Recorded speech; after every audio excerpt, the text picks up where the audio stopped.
To understand the 7 last plagues, we first need to understand the plagues which fell in Egypt. 1 Corinthians 10:11 says, "What happened to the Egyptians is an example for those who live in the last days." The Egyptians oppressed God's people and would not allow them to go free and worship the true God. As it was in Egypt, the plagues in the last days are also over the issue of worship. The Israelites were protected from the plagues. Likewise, God's people in the last days are protected through the plagues, and afterwards Jesus delivers them. The first plague, found in Revelation 16:2, inflicts sores on the body from head to toe. Those who promote the church-state union and enforce the mark of the beast say, "Unless you accept the mark of the beast, we're going to physically afflict you." The first plague says to them, "You can't deliver on your promise because your people have sores from head to toe." The first plague says, "In Jesus is our physical security. It's not in popes, governments, or church leaders." Under the second plague in Revelation 16:3, the sea turns to blood. When this happens, it destroys the world's economy. But those who enforce the mark of the beast say, "You better take the mark of the beast or you won't be able to buy or sell." The second plague says to them, "You promised economic security, but the entire world is now in chaos." The second plague says, "In Jesus is our economic security." The third plague in Revelation 16:4-7 turns the rivers and life-sustaining drinking water into blood. The enforcers of the mark of the beast say, "If you want to live, you have to have the mark." But they can't protect their people. The third plague says, "In Jesus is our life. All life is in Christ." While the wicked receive blood to drink, God's people will have water. Just look at Isaiah 33:16. The fourth plague in Revelation 16:8-9 scorches the wicked with the sun. Those who worship on the beast's counterfeit Sunday instead of God's true Saturday Sabbath will be scorched by the sun. Our worship belongs to Jesus, not the Pope. The fourth plague says, "In Jesus is our worship." The fifth plague of Revelation 16:10 brings darkness on the throne of the beast. Light is a symbol of truth, spiritual knowledge, and wisdom from God. But the wicked have looked to the beast for light and truth.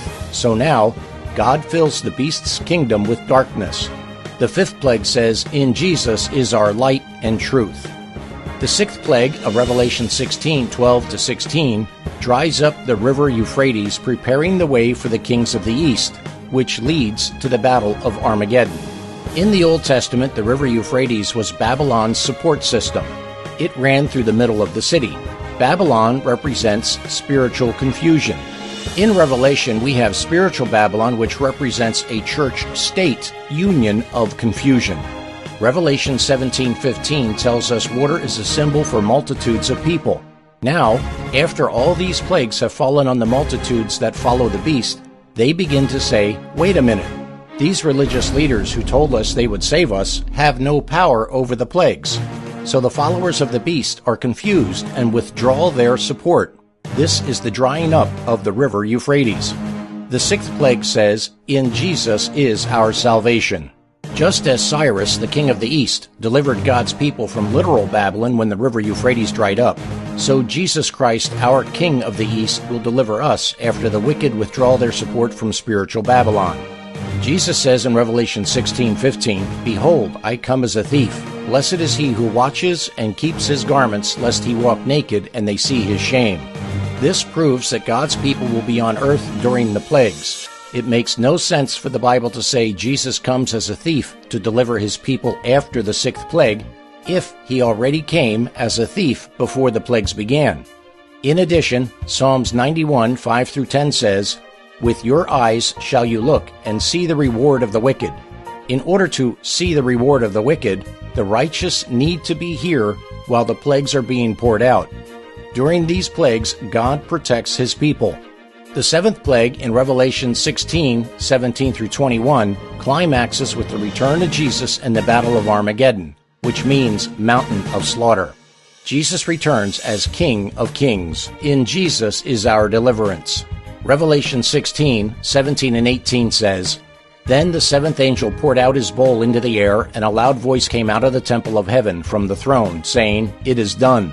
And there were noises and thunderings and lightnings, and there was a great earthquake, such a mighty and great earthquake as had not occurred since men were on the earth.